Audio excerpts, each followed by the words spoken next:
All right. How you doing over there, Keerthana? Hi, I'm doing great. Good. Yeah.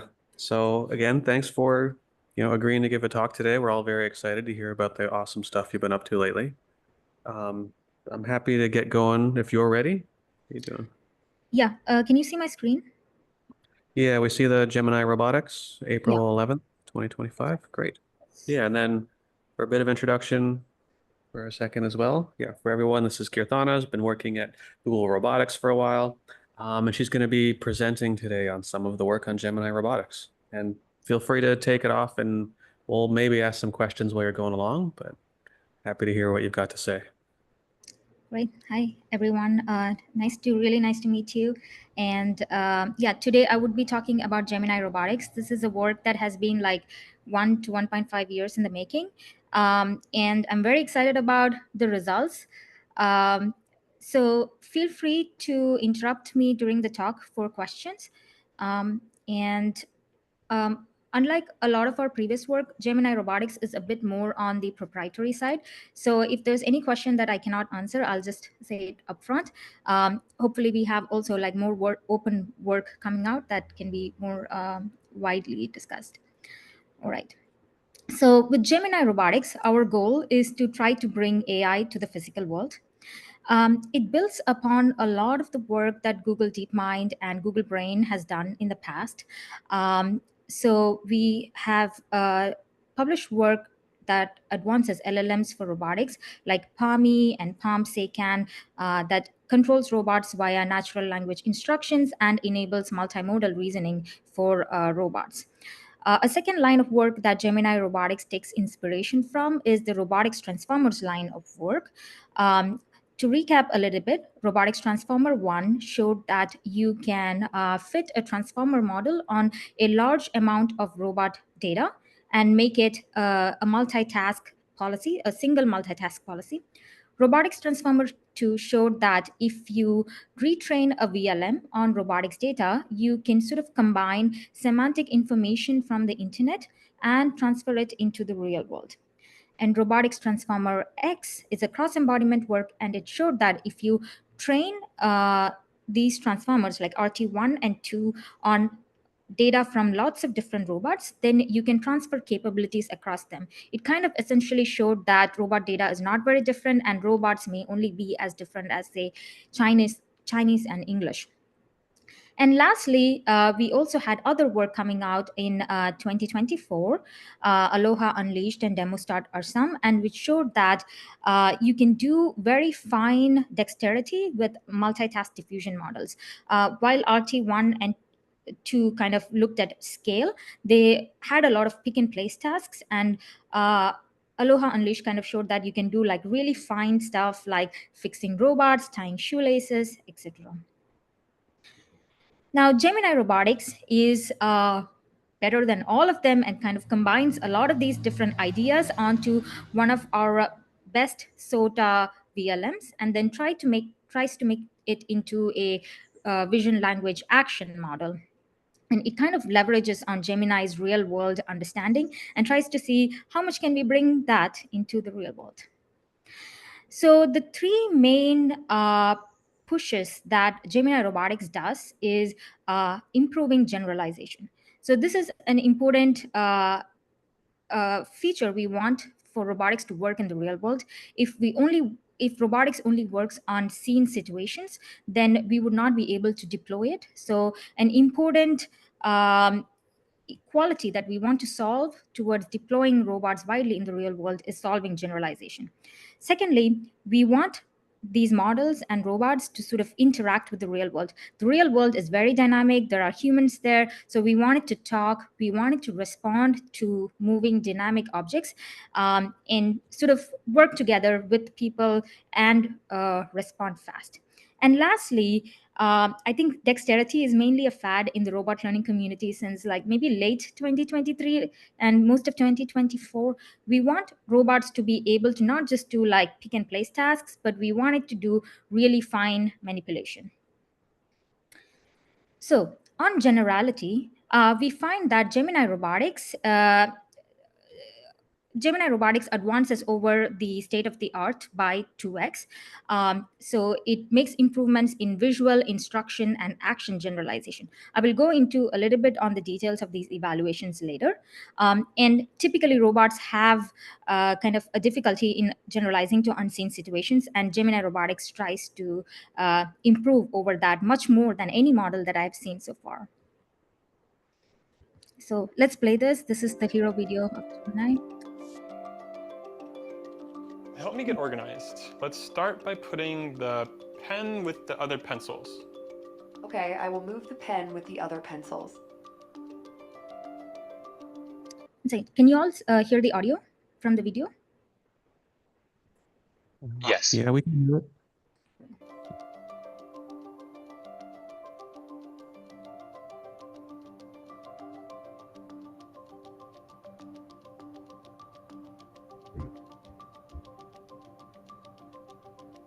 Pick up the basketball and slam dunk it. Okay, I will pick up the basketball and slam dunk it through the net.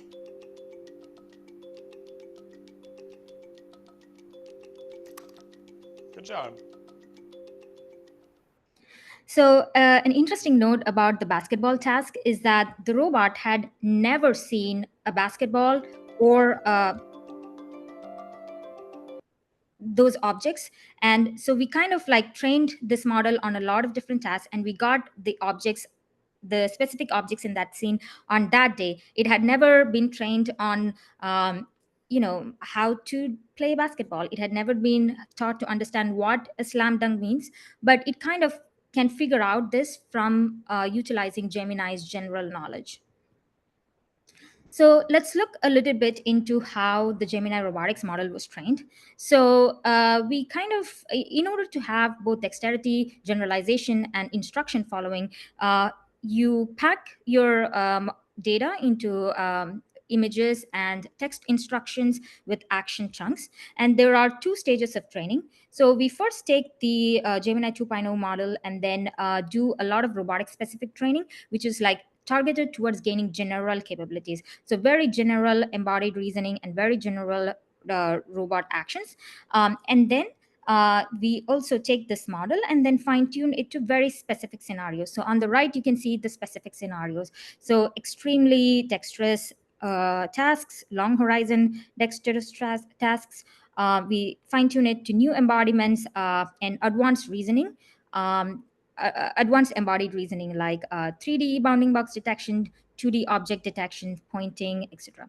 I'll speak a bit more in detail about ER later. And then during inference, the way that it is set up is that there is a large VLM on the cloud. So this is like the cloud backbone. And then there is a local action decoder on the robot's machine. And then once you have a new observation, you kind of like pass it through, and then you get a bunch of actions and then you execute it. So with this kind of model, which kind of partly lives in the cloud and partly lives on the robot, we find that the inference latency is around 250 milliseconds. Depending on the application, this may be too enough or too slow. But one other thing that we do is that we also predict a lot of action chunks. So even though the latency is 250 milliseconds, you can still get a control frequency of 50 hertz by predicting chunks and then adapting those chunks. Any questions? All right. So Maybe- here's how, yeah, go ahead. If I ask a quick question, because I think you're getting into the details here for the data too. But like a lot of VLMs, before this and around, they don't always work good for robotics tasks because there wasn't a lot of robotics data, right? That's put into them for many questions. So I guess part of the question here is, so like, what do you see was key in overcoming that part of the challenge, like using now this bigger, is it the bigger VLM, or is it more specifically about the data you're collecting here? I think both have a part to play. The bigger VLM definitely helps in kind of bringing and transferring internet knowledge. We also find that the large model is much more sample efficient than like smaller, narrow models. Like it can model the data much better. But secondly, we also think that the scale really matters. Like the scale of the data set really matters. If you take a really big model and then fine tune it to very narrow scenarios, you're kind of killing the capability of the model. And I think Gemini Robotics is still like the first step in kind of bringing like mainstream AI work and robotics work together. So I'm fairly optimistic that in the future we should be able to kind of leverage more of Gemini or Asota AI models capabilities and embedding representations in order to bring more transfer to the real world.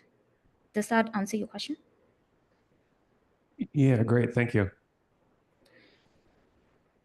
So we evaluate the Gemini robotics model in distribution scenarios, and we compare it against two baselines. One is a Pi0 model that we re-implemented. We also ran OpenPy, and the results are kind of similar. And then we also run it against the multitask diffusion model. This is very similar to the architecture in Aloha Unleashed. And we find that Gemini robotics actually improves in distribution scenarios by a large margin against other models, mainly like in that it doesn't kind of memorize a lot of the actions that needs to be done. Depending on how you design the model and how much capacity there is, models may have a tendency to sort of memorize from the training data set. We also kind of check it on seen and unseen objects and entirely new objects, just for pick and place tasks for interaction. And we see that here again, Gemini Robotics has a large improvement over other baselines. Now, coming to the topic of generalization, I think while everybody is excited about generalization, it is also kind of an open problem about how do you actually measure generalization in a for a robotics model. So once the model becomes really large, people tend to do like fishing evals. Fishing evals was a model mode where we evaluated the RT2, where RT2 work, where we kind of tested the model on like spot checked it on like what it can do and what it cannot do by asking new things that were not seen in the training distribution. And then once you figure out something where there is signal, now you ask like query that same thing with variations different times. So you are kind of like sort of exploring the space of the capabilities of this model. So this is like, I think, a problem for like all large models where like you kind of don't know what the model is good at and you kind of really want to measure and ground it still. In Gemini Robotics, we try to approach measuring generalization on 3 different axes. The first axis is visual generalization. So we tried to check it on in distribution objects, then added different distractors, so different background objects, and still tried to ask for the same task that it was trained on. We tried to change the background, so like the cloth on the table. We tried different lighting conditions. So these tests for like how robust is the model to visual generalization. And we noticed that I think just from practice, Gemini being a very strong VLM makes visual generalization kind of like a non-issue for the Gemini robotics model. Like it's really good at solving visual generalization. A second type of generalization we measure is instruction generalization. So here, so let's say if the task is like pack my lunchbox, or put the green grapes into the right compartment of the gray box. So now here, that is an in distribution thing. But when people talk and when you connect these models to like even larger systems, you can introduce typos. So we check against that. We ask the same instruction in different languages. We use different phrasing to refer to the objects, and then we also kind of like describe exactly like maybe say the top left, or relationally query the model. And regarding action generalization, I think uh, I'm mainly interested in like studying action generalization because I think it really kind of tests how adaptive the model is in the real world in the motion space. So we check like different initial positions, different types of new objects. So let's say if the job is tightening the cap, then can it do it for different types of bottles unseen during training? in asking for very specific things, and also changing the sizes of different of the objects that it was trained on. I think we can come up with like even more harder action generalization scenarios, and I'm totally expecting that as these models learn and improve, we should be able to see more and more generality. Again, we compare this against the three baselines, two other baselines, Pi0 and multitask diffusion, and we find that Gemini Robotics is generally good across the board on these generalization scenarios, more so than even in distribution scenarios. Because modeling the data is kind of something that is generally more easier for a lot of models, but extending those represent or learning representations that are general enough to extend to new scenarios is it requires more careful engineering. Especially for like some things like understanding different languages. That is something that Gemini Robotics can do very well, but the baselines are very bad at. So I want to share a video that I really, really like.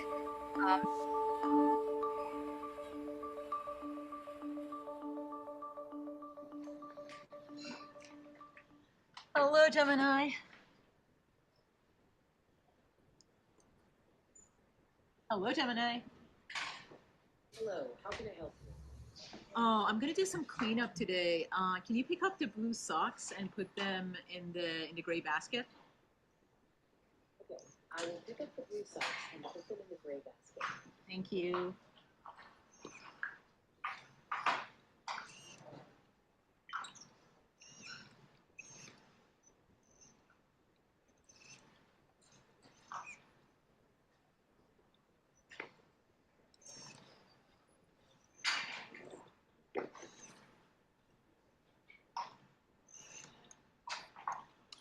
Let's pause right there. What do you think I'm drawing?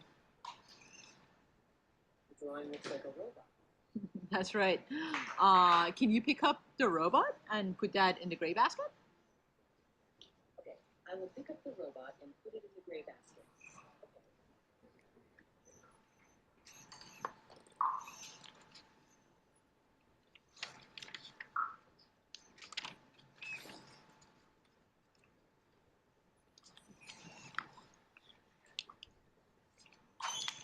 Thank you, Gemini. You're welcome. Is there anything else I can do for you? Yes. I'm making something. Can you tell what I'm making? It looks like you are holding a piece of paper. That's right. Okay, is there anything else I can do for you? Yeah. So the piece of paper that I'm folding, what do you think it is? It looks like you are making a paper airplane. It's not a paper airplane. That's right. Is there anything else I can help you? What do you think it is? If it is not a paper airplane, what did I just make? You made a paper boat. I made a paper boat. Can you pick up the paper boat and put that in a basket? Okay, I will pick up the paper boat and put it in the gray basket. Let's pause right there.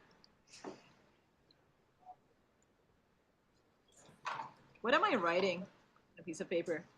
You're writing, thank you. Can you read again? I'm writing, thank you, Gemini. Thank you, Gemini. So prior to, I think maybe around 2 years ago, people thought that, or at least a lot of researchers were under the impression that robotics is like a very specific thing, and it needs kind of its own solutions. This evaluation and this video helped convince me and a lot of other folks that robotics is something that kind of very fluidly needs to blend interaction, speech, multimodal understanding, reasoning, in addition to just motions alone. Do you mind if I ask a quick question? Yeah. It was kind of about the interaction there. So when like Dorsa was saying pause right now, does that also empty the context that's going to be given to the robot, or does it still keep everything she said before that pause? It has some amount of memory. So this is the interaction model that we are running is like very close to the Astra, and it has around like 3 minutes or more of memory. Okay, great. Thank you. So interactivity. So like in Dorsa's evals, a robot Question? needs. Yes, go ahead. Sorry. Thank you. Hi. I have a quick question regarding the visual generalization you showed just, I think, 1 or 2 slides before, where you compared Gemini Robotics to Pi Zero. So we know Pi Zero uses quite a big backbone. So you use Gemma, which is a big VLM. I was wondering if you have any insights on why exactly or what made Gemini Robotics do much better in terms of visual generalization, knowing that similar baseline also use big VLMs as backbones. So I think one thing is that so Gemini Pi Zero is still using like a smaller backbone, like the Gemma Polygemma backbone. One other thing is like uh, just my personal opinion. I think they they do this thing where they take a lot of embeddings um, from the VLM to train the action expert. So like the model has like a lot of capacity right at the very end. That could be one reason why it tends to, or it does, it tends to kind of memorize things, but that's just a hypothesis I have. Okay, thank you. Yeah, I think model design is important. So interactivity. This is another interactive scenario. Can you put the bananas in the clear container?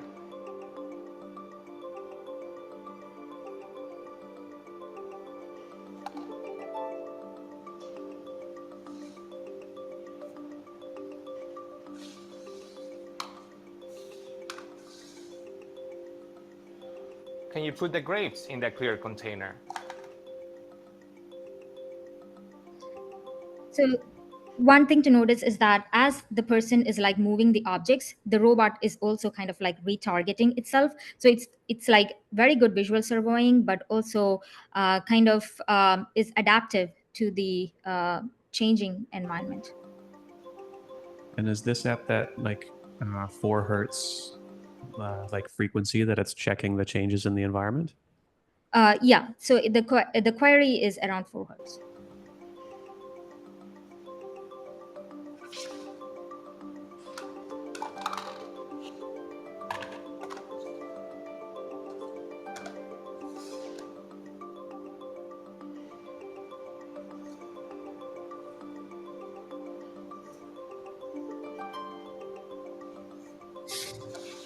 Can you put the grapes in the pink container?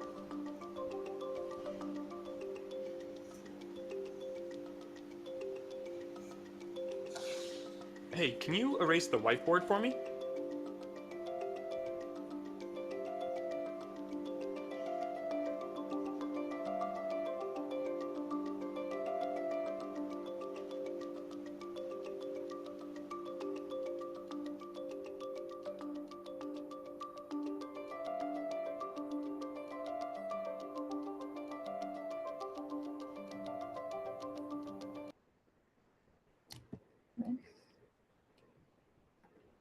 Okay, one quick odd question. So maybe how long did it take you to get comfortable with being inside the robot's workspace? Like I would not tell any of my current students to stick their hands inside the workspace, at least for the robots in my lab. So how did you like adapt to that or get used to it? And what's your thoughts on it?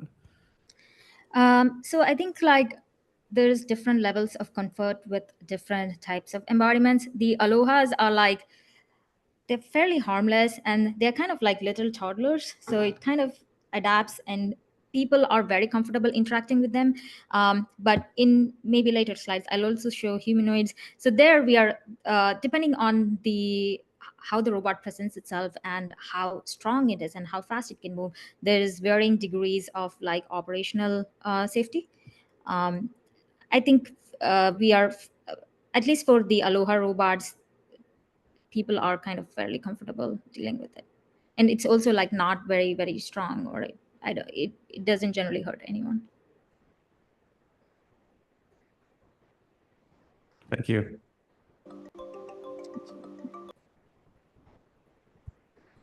All right, so we also have scenarios where like the robot is kind of trained to do long horizon dexterity. Let's look at a video and then I can show a little bit about evaluation results.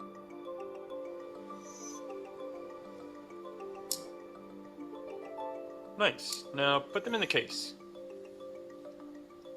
Okay, I will put them in the case.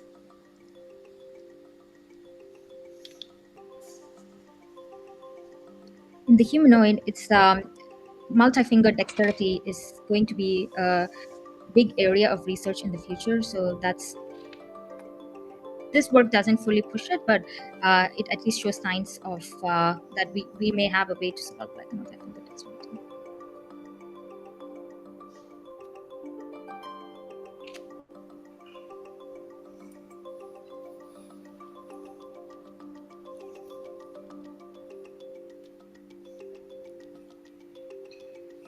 You notice that the Aloha, because it doesn't have hands, it's using the tongues in a very different way than humans are. Look at so here.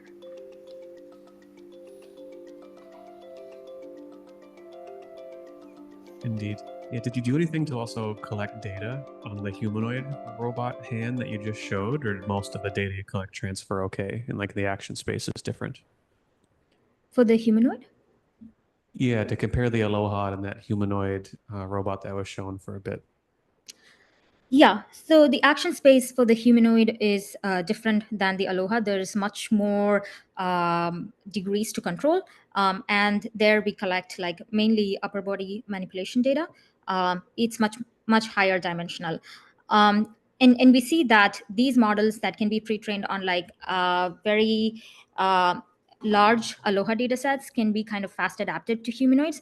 I think the way that it is set up right now with like training a lot on Aloha and then fast adapting to humanoids is simply because we started working on humanoids like since a year. So hopefully as time goes and we have scale on humanoids, it should be ideally, we should be able to pre-train on all embodiments and kind of transfer across.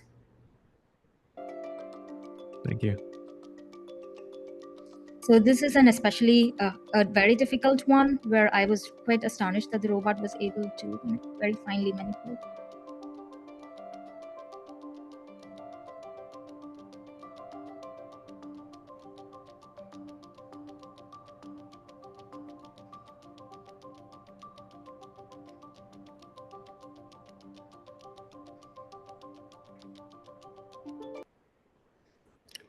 Okay.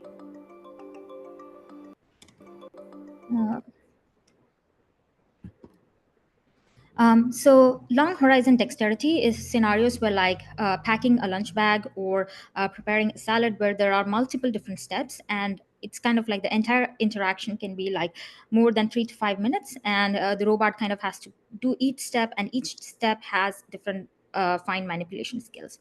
And here again, we find that so here we don't run the Gemini Robotics baseline. We run the Gemini Robotics that is kind of fast adapted to these specific long horizon tasks. So the specialist Gemini Robotics, and we find that it does much better than multitask diffusion and single task diffusion in some cases.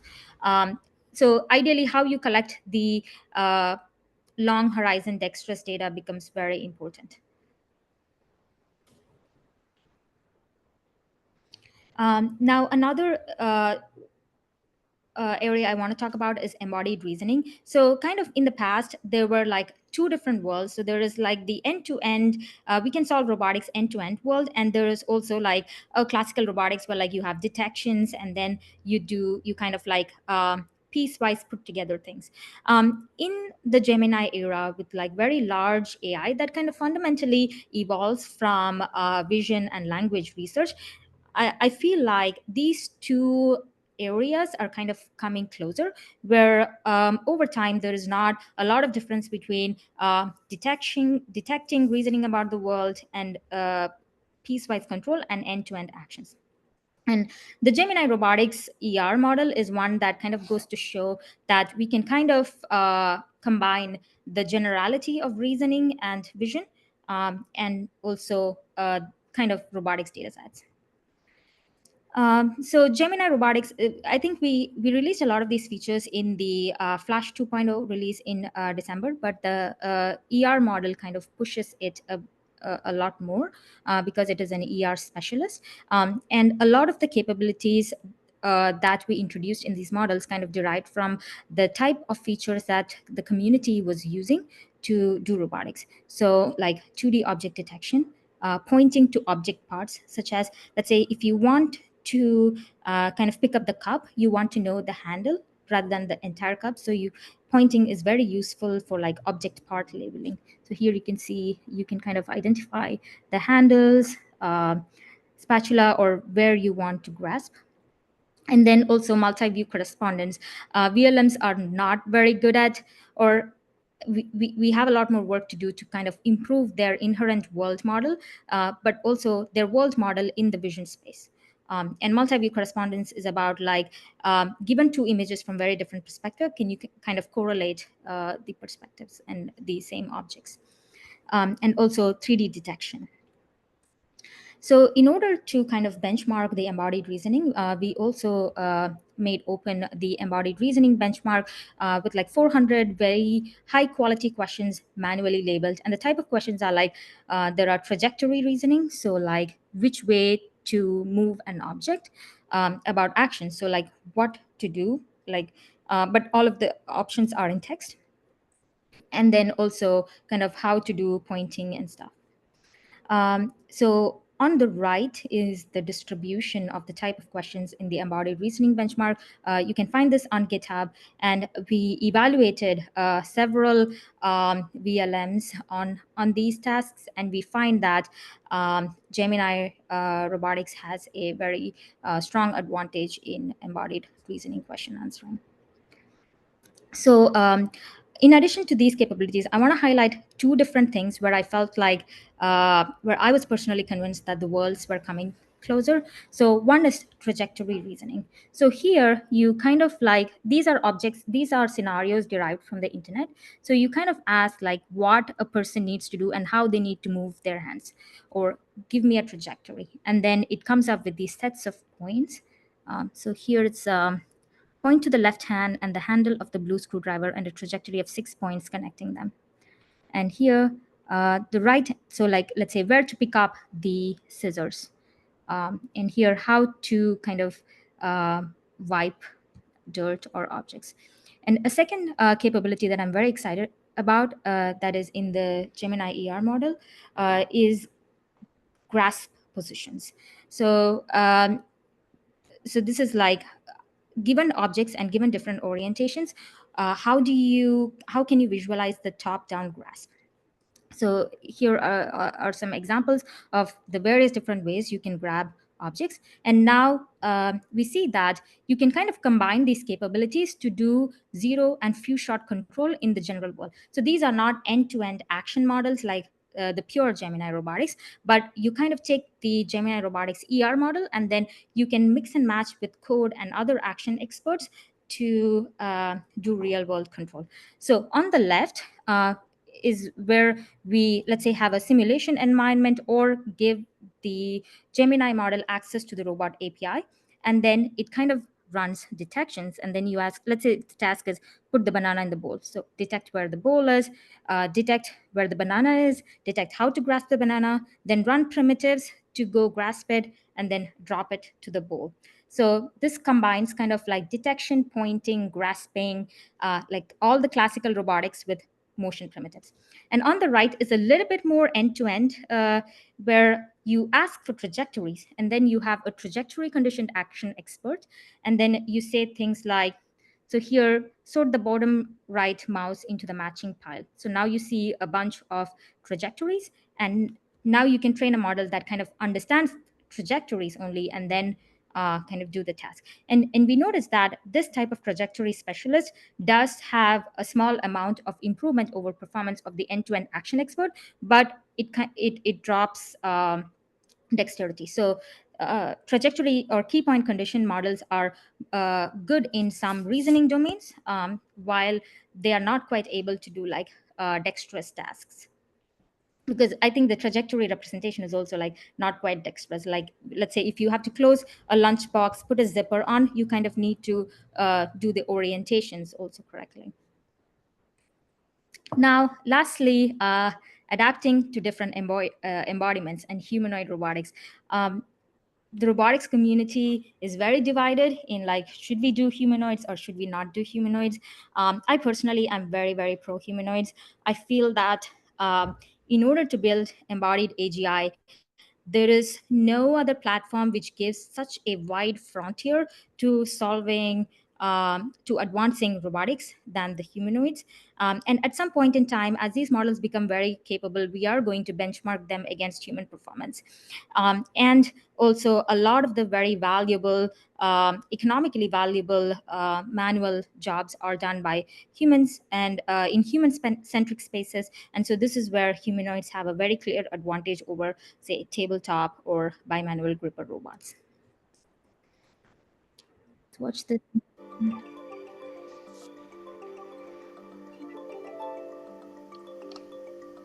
Okay, it's your turn.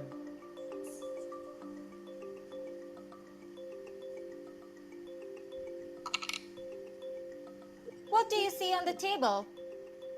I see some colorful letter tiles on the table. Now, could you spell me something that could be found in a deck of cards? Okay, how about the word ace? I can slide the tiles to spell it out.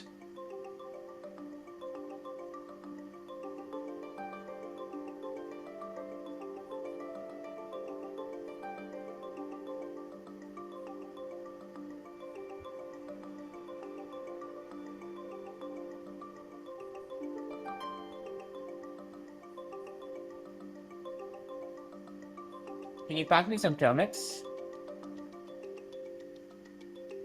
Certainly. I have packed the trail mix for you.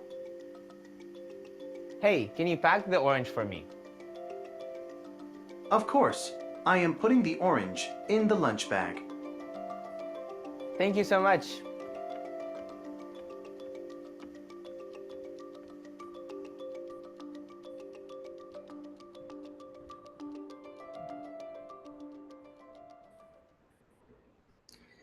Some areas of humanoid research that I think I find very exciting are like whole body control, multi-finger dexterity, very generalized whole body control. I hope that humanoid as a specific platform can differentiate in these matters over other platforms in the longer run.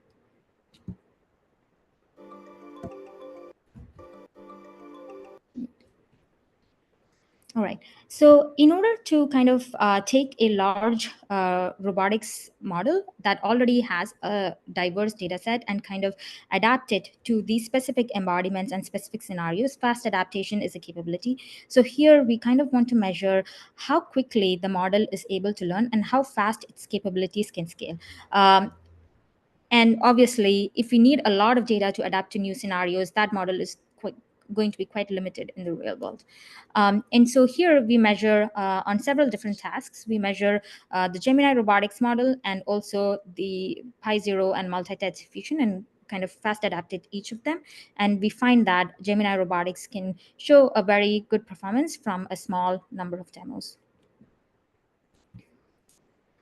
In addition to this, I think at Google, we also really care about bringing these models to the world in a very safe way.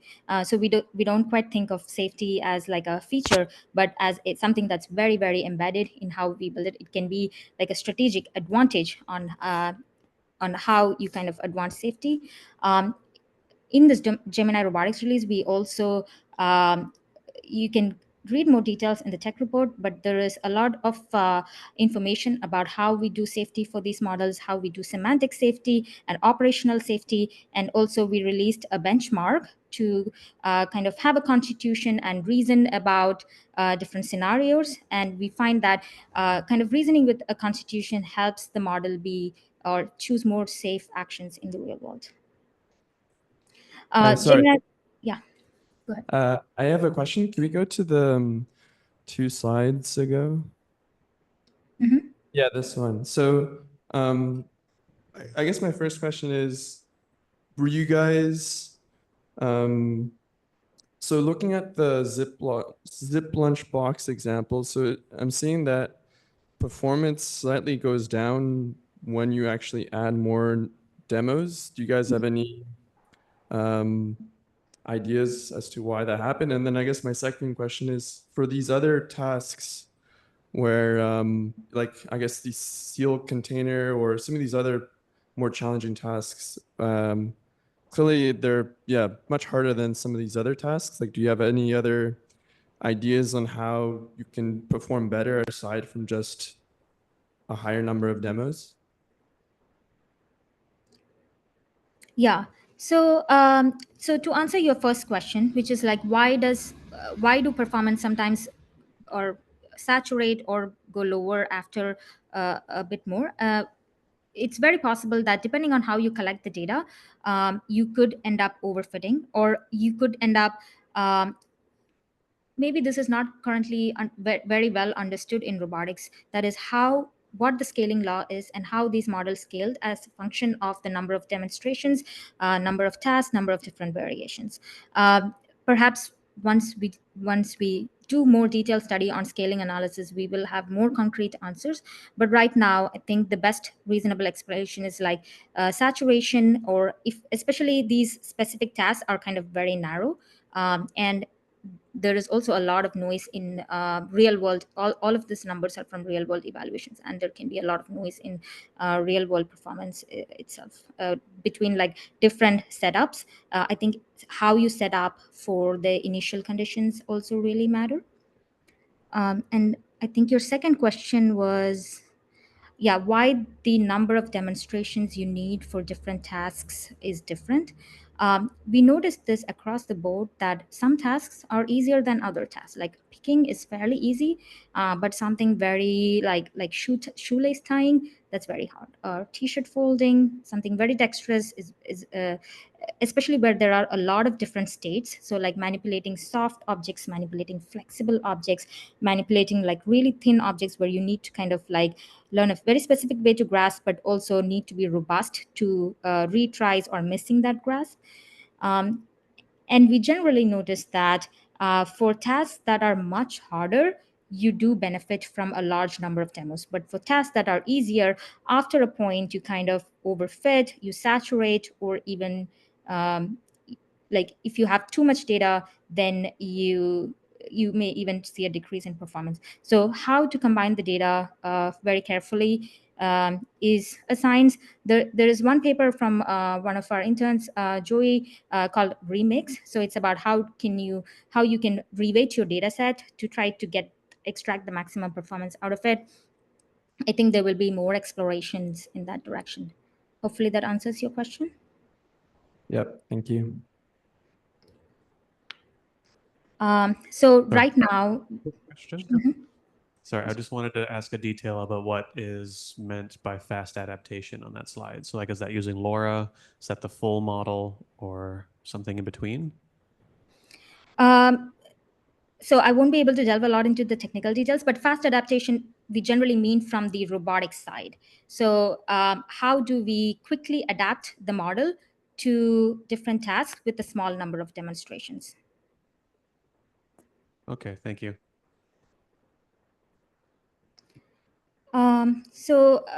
We are trying to build, or at least we think that there is a pathway to building a general robotics brain that can be then served across multiple different robots. So we are working with a lot of different partners to try to test it, especially in like real world settings, and also try to get real world data rather than lab data to improve these models.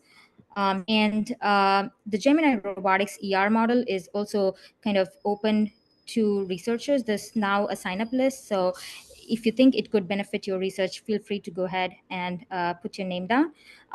We also hope to release more assets for the community, and maybe more even open source models for the community to improve later on. Any other questions?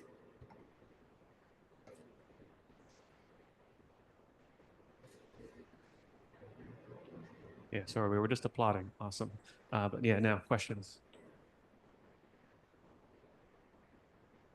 Yeah, so you're saying this is going to be open for researchers. So I was wondering about that bit, because it seems like the backbone from Gemini Robotics is hosted on the cloud. So how exactly did Google envision researcher using the model? are they gonna like open an API for the backbone, or do you have any insights on about that? Yeah, API. Okay. And well, while I have the mic, I might as well ask another question. Do you have insights on how exactly you guys managed to get that backbone from seconds to milliseconds? Is it just using more TPUs, or like what's the scale that was required to run that backbone more efficiently?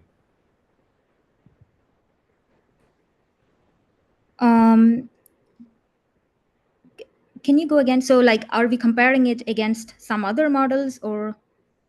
No, basically in the paper, they say that they optimize the backbone to run from seconds to milliseconds, but they don't go into details as to how exactly they achieve that. So I was wondering if you had some knowledge about that. Like, are we talking about hundreds of TPUs, or what's the scale really here?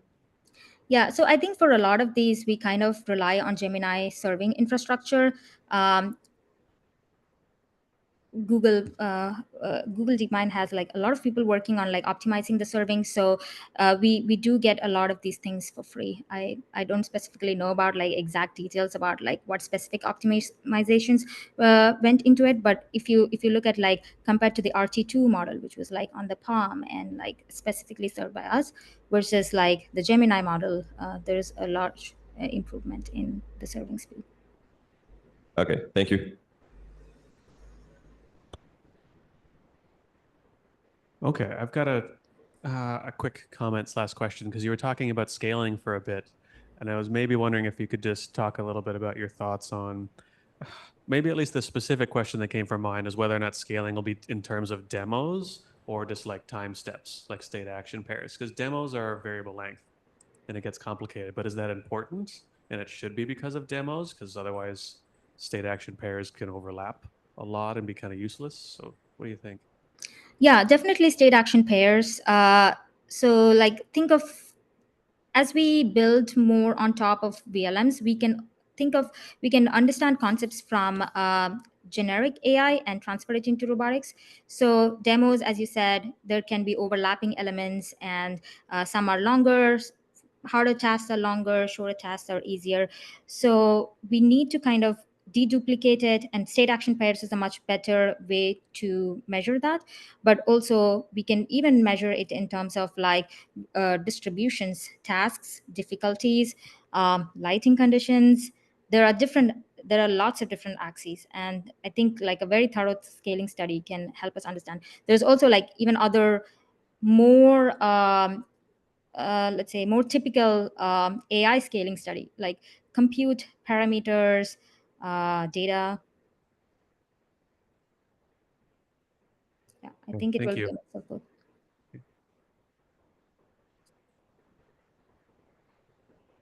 Okay, I think that's it for our questions. Yeah, thank you so much for having me. No, thank you very much for like offering to be able to give the presentation. This was great, fantastic, all the details, and thank you very much again. Yep, I'm also extremely honored to reach out or ask if you have any other questions. Thank you for having me here. Great. Yeah. Have a good day. Mhm.